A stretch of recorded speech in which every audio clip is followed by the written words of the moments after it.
Earth,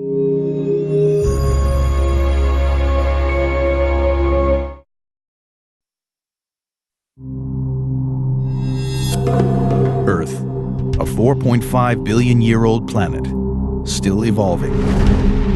As continents shift and clash, volcanoes erupt, and glaciers grow and recede. The Earth's crust is carved in countless fascinating ways, leaving a trail of geological mysteries behind.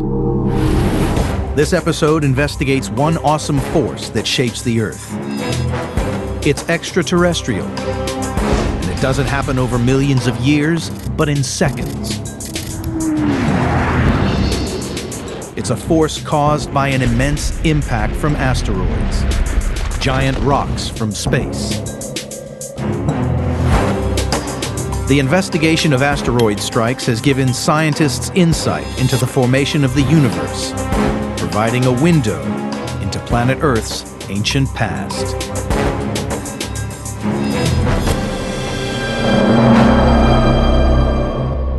There is a giant hole in the Arizona desert, 35 miles east of Flagstaff. It's huge, 3/4 of a mile wide and 550 feet deep. The Washington Monument could fit inside it. The mystery confronting geologists in the late 19th century was, how did this happen? People agreed that only a massive force could have created such a huge chasm. But what was this force? The most likely theory was that a huge volcanic explosion had ruptured the rugged landscape. Scientists had discovered similar-sized craters in volcanic areas before. But Grove Gilbert, chief geologist for the U.S. Geological Survey, had another idea, one that came to him after observing craters on the moon through his telescope. He saw similarities between the moon's craters and the mysterious hole in the Arizona desert, leading him to speculate that the Arizona crater might have been caused by an asteroid impact. But this was just a theory. At the time, no one had proven that any crater on Earth had been caused by an asteroid. So in 1892, Gilbert decided to travel to the mysterious Arizona crater. He wondered if this could have an impact origin or alternatively a volcanic origin. And so he had these two competing hypotheses that he wanted to test. Gilbert assumed that if the crater was caused by an asteroid, he should find a giant alien rock in the middle of it. But there was none. But he did see what he thought were signs that a volcano might be the cause. When Gilbert arrived, he realized that this hole in the ground was associated with some volcanic peaks in the distance. You can see them in the background over the rim or beyond the rim of the crater. And so immediately, I think he was prejudiced, if you will, towards a volcanic as opposed to a meteoritic origin. Not far from the mysterious crater, Gilbert found another similar giant hole. He declared this one as an unusual volcanic crater called a maar. He knew that 4 years before in Japan, scientists had witnessed the formation of a maar after a huge underground explosion of steam. The resulting crater resembled the giant hole Gilbert came across in the Arizona desert.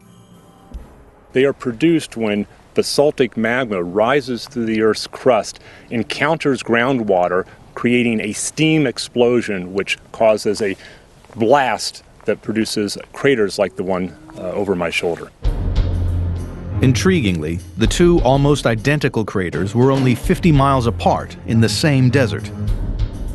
One was known to have been caused by an underground steam explosion. Because of their close proximity, Gilbert concluded that the mysterious crater was also caused by volcanic activity. In 1896, he published his findings in an influential report, and for the wider geological community, the debate was resolved. But 6 years after Gilbert's findings, American entrepreneur and mining engineer Daniel Barringer arrived on the same scene. He was intrigued by mysterious small iron rocks shepherds had found around the crater while grazing their herds. Barringer was convinced that Gilbert was wrong about the crater's origins. I'm holding in my hands a fragment of what started it all. It is not the type of material that one finds in any other geologic terrain or created by any terrestrial geologic process. Iron in rock is usually mixed with other minerals, but at the mysterious crater, the iron was almost pure. And there were large amounts normally not found on the Earth's surface, spread over a huge area surrounding the crater.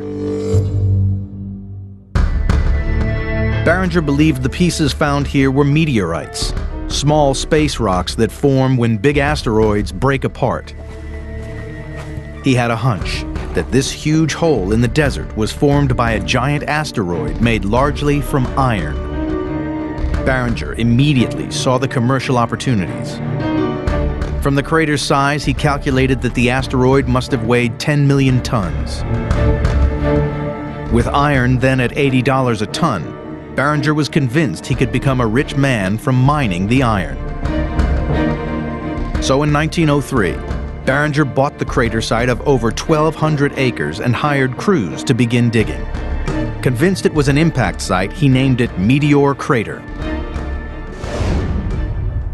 We're in one of the remnants of Barringer's mining camp. This is a place where his miners lived, ate, slept, while they looked for the buried meteoritic mass that they thought was beneath the floor of the crater. For years, Barringer and his men found only small fragments of iron. Undeterred by this, they kept digging deeper shafts into the earth. The largest of which, the main shaft, you can see is a white island of debris in the center of the crater. And in fact, one of those holes, close to me here, reached a depth of nearly 1,400 feet beneath the surface of the Earth. In all of these cases, or most of these cases, they found telltale hints of the impacting meteoritic body, but no giant mass. Barringer did stumble across some clues, however.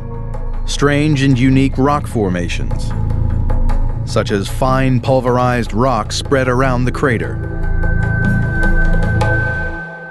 He noticed, quite rightly, that it is so fine it is almost like talcum powder, the type of thing that immediately alerted him to something unusual in the geologic processes that shaped the land here. To Barringer, the pulverized rock was a major clue that pointed to one thing: the violent impact of an asteroid. As a geologist, if I saw this rock, I would say, okay, this is not something that I see around a volcanic crater. There's something going on here, and I need to figure it out. Barringer also discovered other oddities. At the crater rim, he noted a bed of rocks that were chaotically overturned.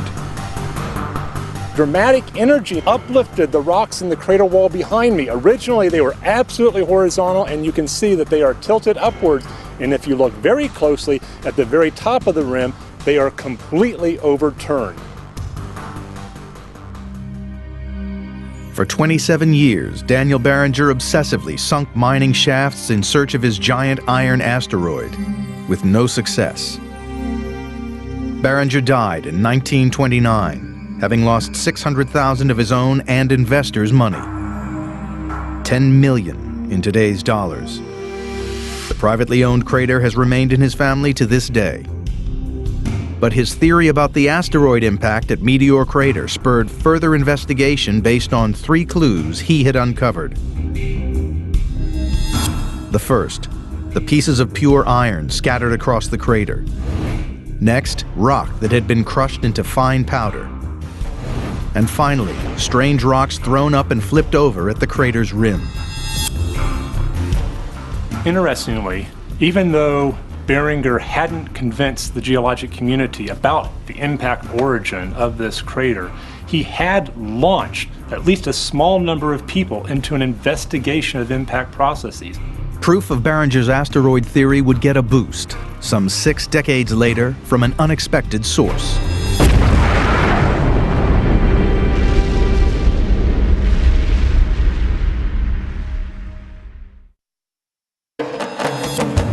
Meteor Crater in the Arizona desert was still a mystery to the geological community.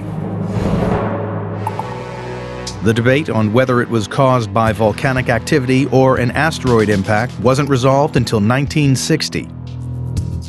A young geologist, Eugene Shoemaker, became interested in Barringer's research. He would take the investigation in a new direction, which turned Meteor Crater into one of the most investigated crater sites on Earth. Shoemaker was working on craters left by nuclear explosions on test sites in Nevada. His task was to find out how the explosions transformed the landscape. Intriguingly, at the test sites, he found the exact same rock formations Barringer had described at the mysterious Meteor Crater in Arizona. Shoemaker passed away in 1997, but his wife, astronomer Carolyn Shoemaker, recalls his findings. Gene compared Meteor Crater with the craters that he had been mapping at the Nevada test site. At the test site, Gene saw overturned beds also near the top of the craters and the rims. And that certainly told him that there was a strong similarity because they were so obvious at Meteor Crater. Shoemaker came upon another important clue that linked the Nevada test sites to Meteor Crater. He found samples of this very unusual rock. This was once sandstone, but he recognized it had been altered. In the craters left by explosions from nuclear bomb testing, Shoemaker discovered crystalline structures, the same structures found at Arizona's Meteor Crater. Today we understand that this is shocked sandstone glass. That is, the original sandstone, all of the quartz crystals were melted and put into a frothy, bubbly, glassy matrix, which we have here. They were caused by the incredible energy released in the shock waves of a nuclear blast.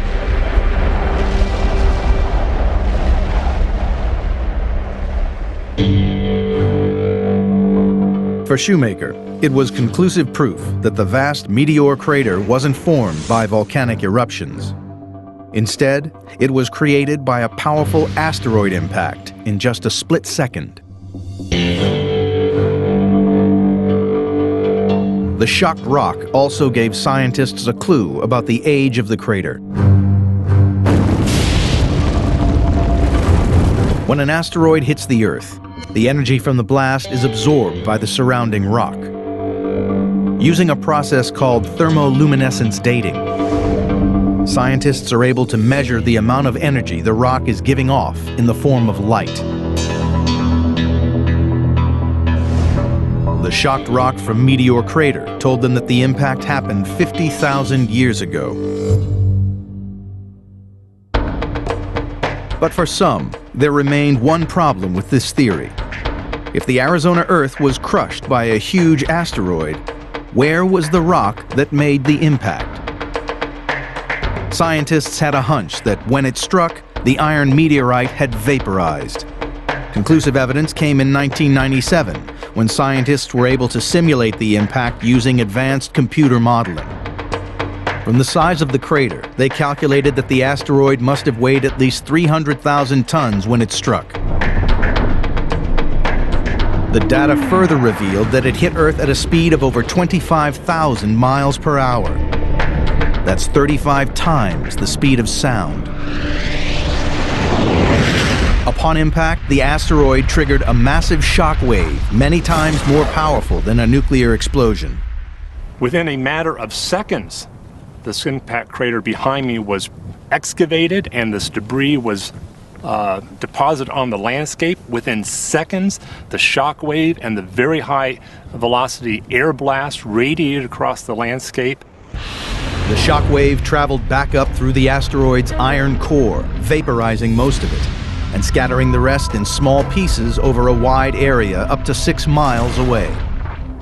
The energy that produced this crater ranges somewhere from a few hundred to perhaps 1,000 times greater than the energy that destroyed the cities of Hiroshima and Nagasaki in World War II.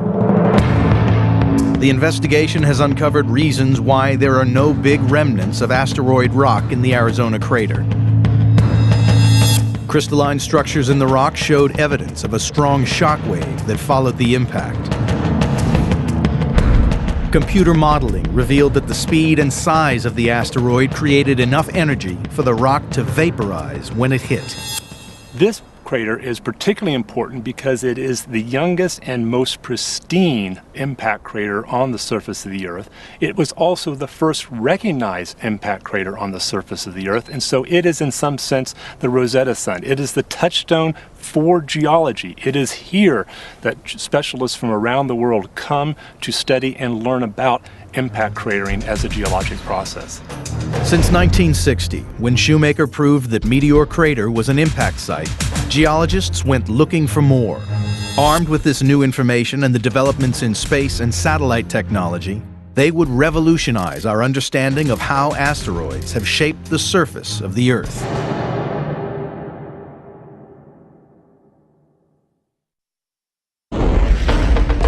Once the Meteor Crater in Arizona proved an iron mass can burst from space and create a monster chasm, scientists began to search for others. They questioned whether some craters they thought of as volcanic were in fact caused by asteroids. The investigation turned to Sudbury in Ontario, Canada. There is no obvious crater, but for over 150 years, the city has been the center of fabulous mining wealth and a geological mystery. 3,000 feet below ground in one of Sudbury's mines, thick veins of copper and nickel are on view. Until recently, these mining riches were associated with volcanic activity. One of the really distinctive features of Sudbury is the fact that it has world-class metal deposits associated with it. And originally these were thought to be related to volcano activity, volcanic activity, and magmas coming from inside the Earth, bringing ore and metals from the inside out. But something didn't add up. When scientists investigated the rocks around the mine, they were surprised. None of the outcrops were typical of the types of rock created by a volcano. To geologists, it was a hint that the copper and nickel treasures below the surface were formed by a different process. They were stumped until they came across Eugene Shoemaker's work on Meteor Crater. It made them wonder whether this vast mine could also have been formed by an asteroid impact. Could the vast reserves of copper and nickel have arrived from space? Rocks above ground reveal new evidence. What we have is a conical type fracture system with these lineations or lines running through them, and they focus down into a point. These deformed rocks are called shatter cones. Spray is convinced that the only force powerful enough to deform a rock into a shatter cone like this would be an asteroid impact. And these are formed due to the shock wave interacting with the target rocks. And they compress the rocks just like compressing a spring, and then when the shock wave releases, they form these conical-like structures, which are beautifully shown here. So these are diagnostic of impact. We can't form them any other way. You can't form them with dynamite. You can't even form them with nuclear weapons. But shatter cones were only a hunch. Another clue came from the composition of the rock. It's a mixture of violently broken pieces fused into melted material. So what we have here is made up of the debris from the Earth's crust, blasted into millions of pieces, and the darker core material may well contain traces of the meteorite left in it in the form of iridium. Iridium is one of the rarest metals on the surface of the Earth. In space, it is 1,000 times more abundant. Asteroids are like space rubble, and their composition varies dramatically. Some are made of rock-like material, some from metals such as iron. But they all have one thing in common. They all contain comparatively large amounts of iridium. So any high amounts of iridium found on Earth becomes a fingerprint of an impact event. So what we're going to do is take a sample and analyze it to see if we can find an enriched iridium signature, which would tell us that we have a particular class of meteorite. To find iridium, the lab samples of the crushed rock are heated in a furnace to over 1,000 degrees Celsius. The rock melts, and metals in the rock separate out and form a disk. When the disk cools, it is analyzed for traces of iridium.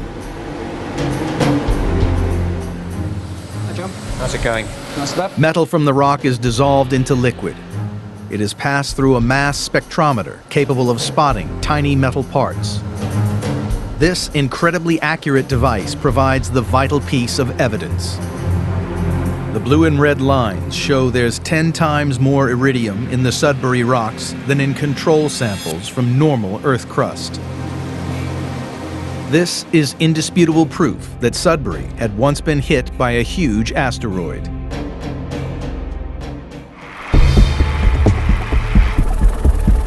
But where was the impact crater?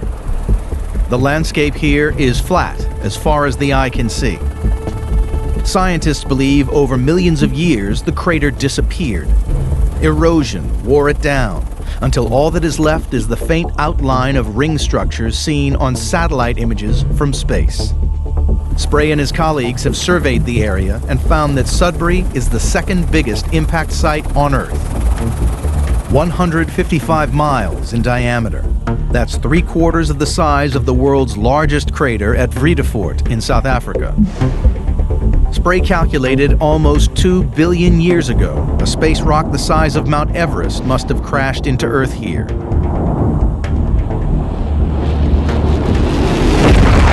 When the asteroid hit, it produced an instant crater 20 times deeper than the Grand Canyon. The energy is so intense, with the shockwave going back up through the projectile, the back blows off, and you end up fragmenting the projectile, the meteorite, such that you may even end up with pieces of the Sudbury projectile on the moon, and that's highly likely. So it actually gets blasted out into space. But one question remained. Where did the valuable reserves of nickel and copper come from that turned Sudbury into a famous mining site? The asteroid had vaporized, so the large nickel and copper deposits couldn't have come from space. When the asteroid hit, it penetrated almost 18 miles into the Earth, melting a huge cavity into the rock. Scientists estimate that this giant hole lasted only a short while. Within hours, it collapsed because of gravity. It's just like when you try and dig a hole on the beach in sand. With your shovel, you're spading the sand out, and you can only go so big before the sides actually collapse in. After the cliffs collapsed, the crater floor filled up with a deep lake of hot, liquid rock. The hole had been created in seconds, but the hot rock took hundreds of thousands of years to cool. During this time, heavier metals like copper and nickel, naturally present in the liquid rock, sank to the bottom and formed Sudbury's deposits of precious minerals. The impact at Sudbury had radically changed the geology of a wide region, concentrating nickel and copper into awesome mining deposits.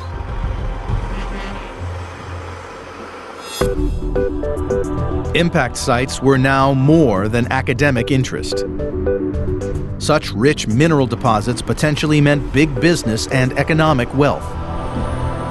Mining companies on the hunt for precious natural resources now use satellite imagery to reveal new craters around the world.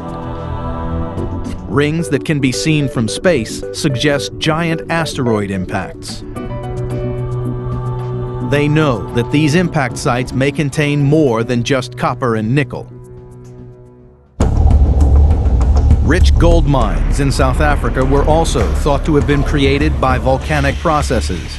But the discovery of shatter cones in the 1960s and ring structures seen on satellite images revealed what is now thought to be the biggest impact crater on the planet. Here, the impact concentrated valuable minerals in the rock, this time into precious deposits of gold ore. And at Chicxulub, Mexico, scientists discovered traces of a large asteroid impact that wiped out the entire dinosaur population 65 million years ago. But recently, scientists have drawn a link between the massive crater at Chicxulub and a huge oil reservoir discovered nearby. As the asteroid crashed into the Earth's crust, It fractured the underground rock, making it porous. Oil, abundant in the deeper layers below, rose up and seeped into the porous rock, creating an oil reservoir. Now scientists could more easily recognize signs of large impact sites. Shatter cones were evidence of strong shock waves. The presence of the space metal iridium was proof for an asteroid impact. And satellite imagery has shown how impact craters can be linked to vast mineral wealth. Besides the minerals found at different impact sites, asteroids have left evidence of massive destruction. And this has led scientists to a terrifying conclusion. If it has happened in the past, there is little doubt it could happen again.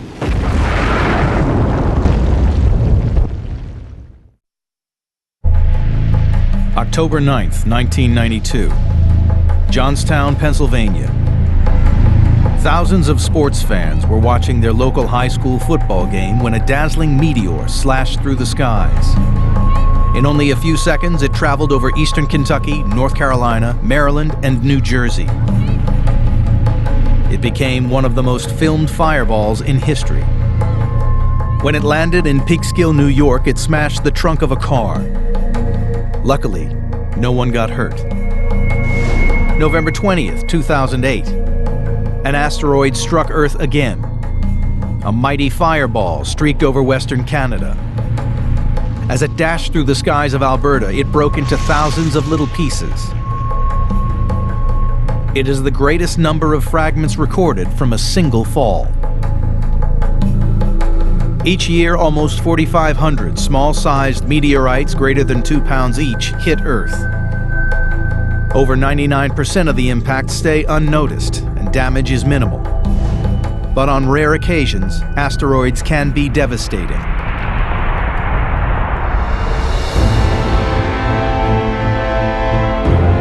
"13,000 years ago, the great ice sheets were in retreat as the last ice age was coming to an end. The Clovis people, one of the first human inhabitants of North America, roamed the Great Plains alongside giant beasts.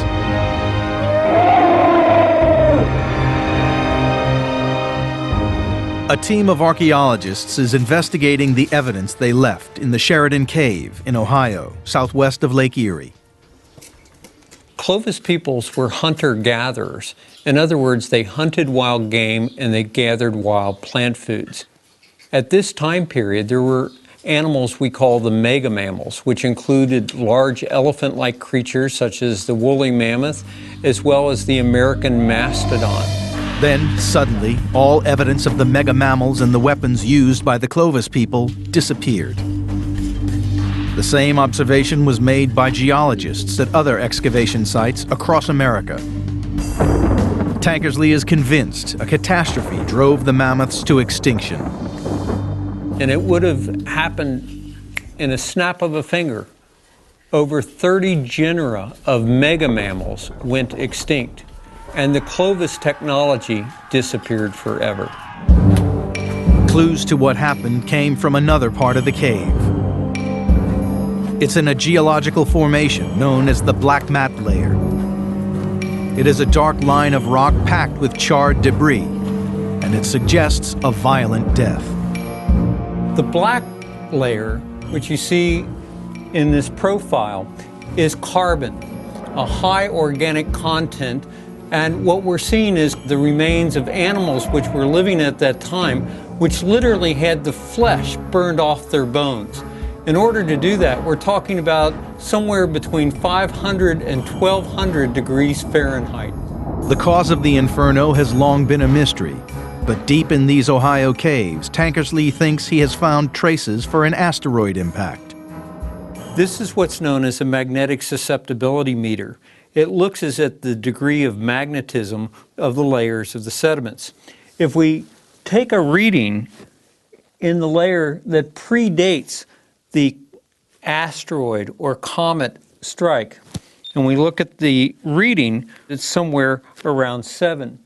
If we compare that at the Black Mat, where we're finding micrometeorites we're looking at 50 times the magnetism of the layer before we have evidence of an asteroid or large comet.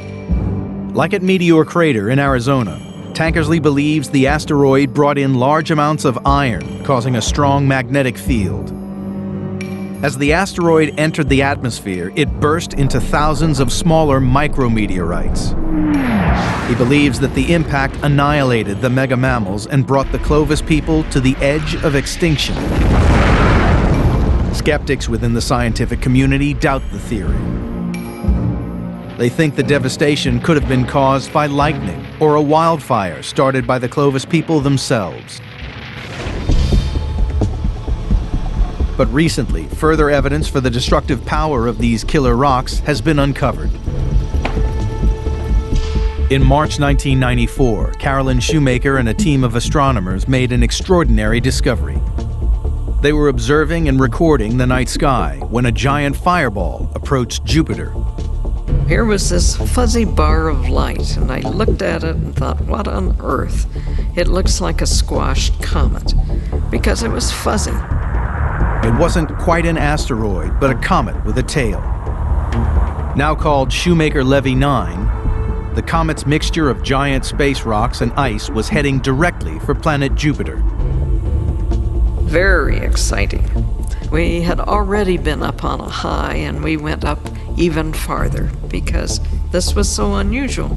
No one had ever actually seen a comet in orbit about Jupiter.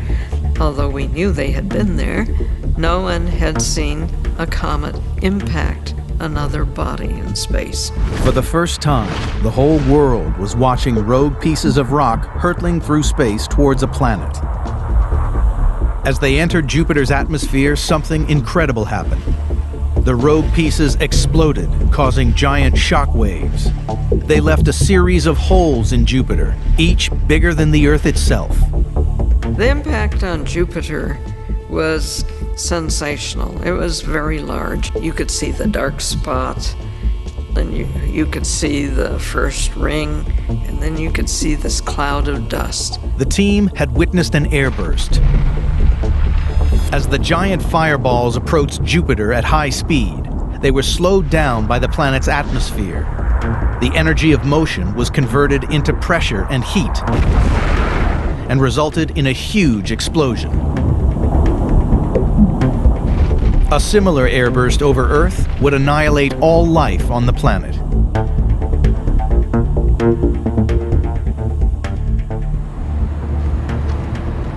Physicist Mark Boslow works at the top-secret Sandia Research Laboratories in New Mexico. He's one of many defense scientists investigating the possibilities of such an Armageddon.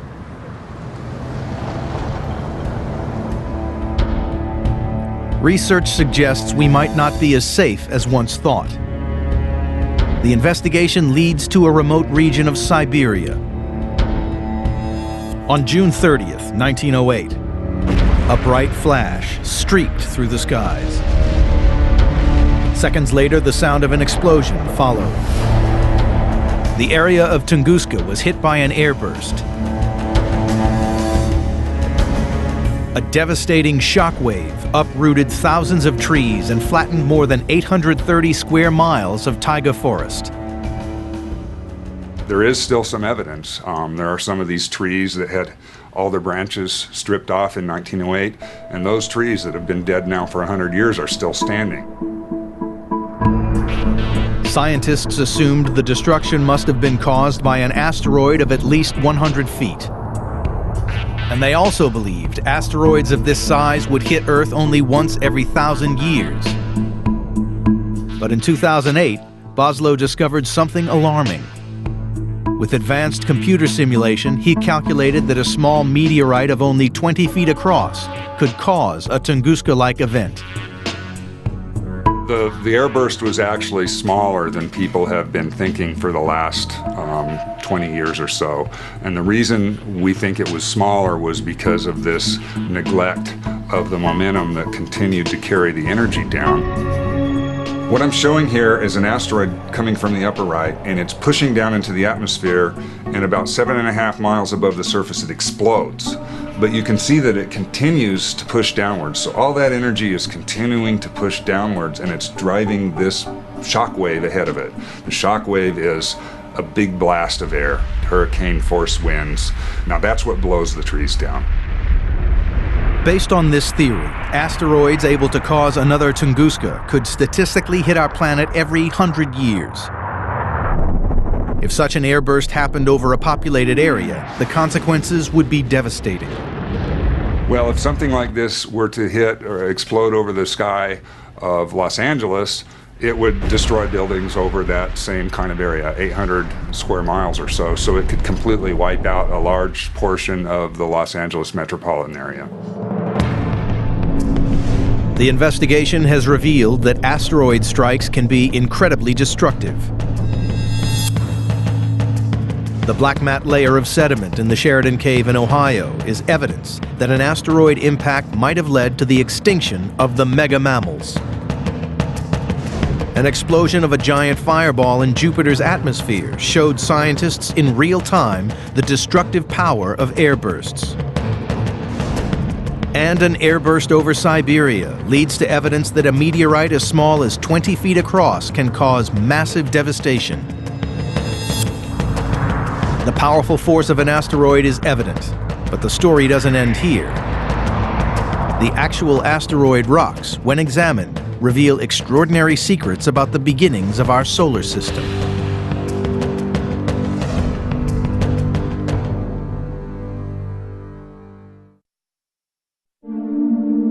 Asteroids plunging from space have transformed the surface of our planet.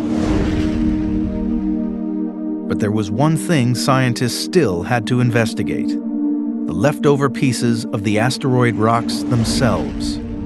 They contain valuable information about the origins of our solar system and the formation of planet Earth.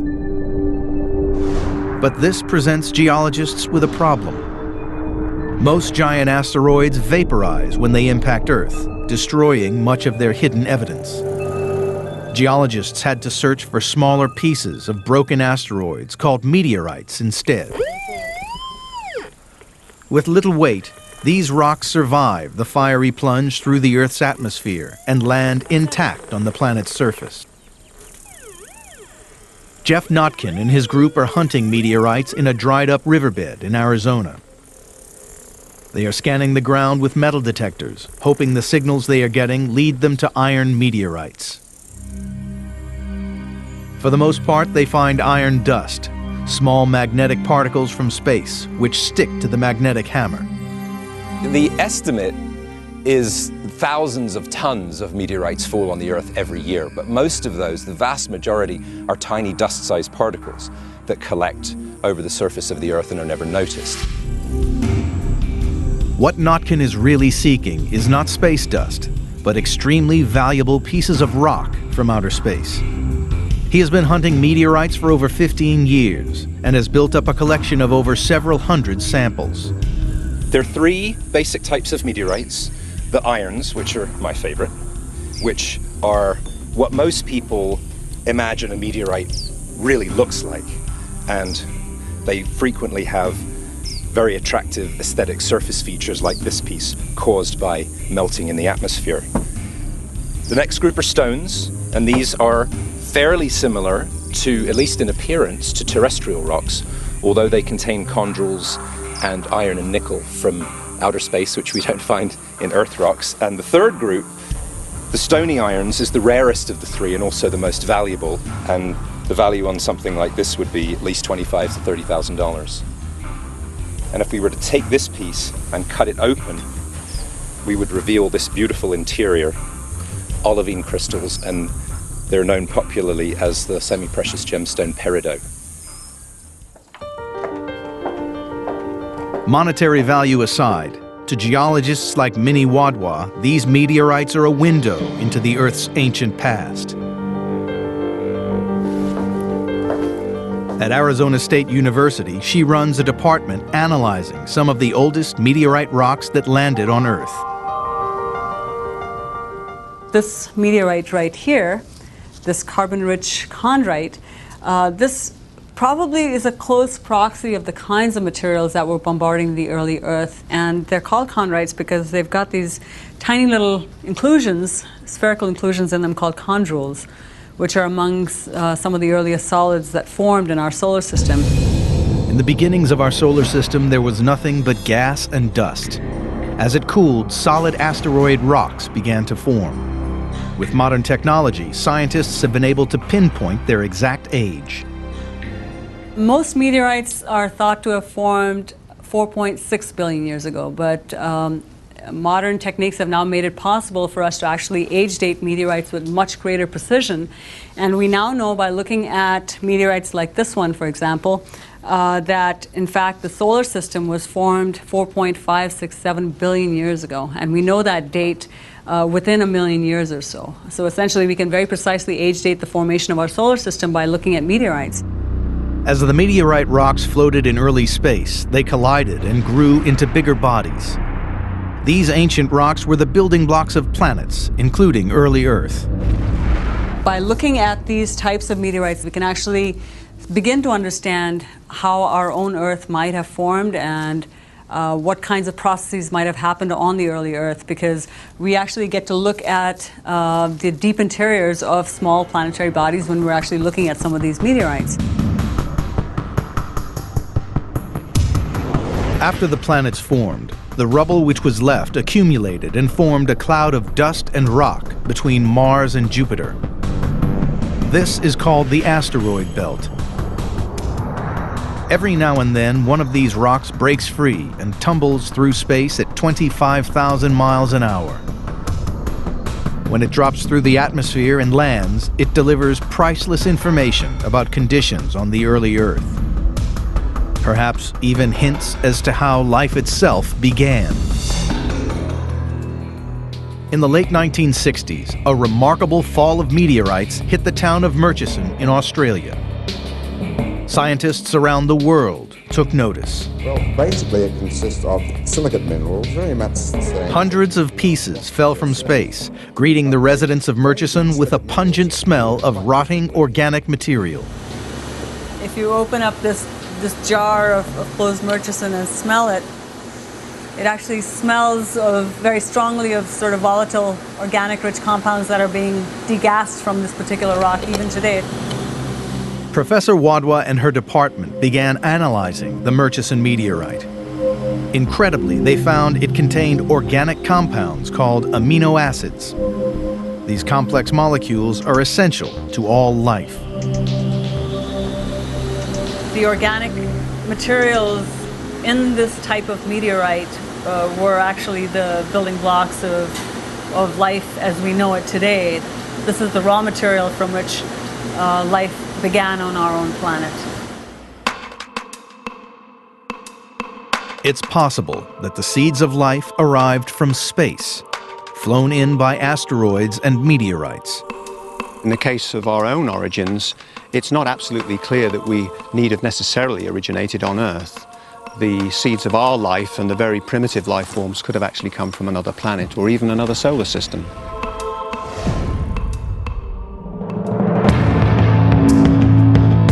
New insights into asteroid impacts has revolutionized our understanding of how the Earth was made. Overturned rock beds around Meteor Crater were clues for a massive impact. Advanced computer modeling shows how asteroid rocks are vaporized after impact. Traces of iridium in the rocks in Sudbury were evidence for an asteroid impact that concentrated precious metals. From meteorites landing on Earth, scientists were able to calculate that our solar system formed exactly 4.567 billion years ago. And the analysis of these space rocks showed that the organic seeds of life had perhaps arrived on Earth, flown in from space. Asteroid impacts profoundly shaped the geology of our Earth. But as examples from the past have shown, they have the power to annihilate our entire planet in an instant.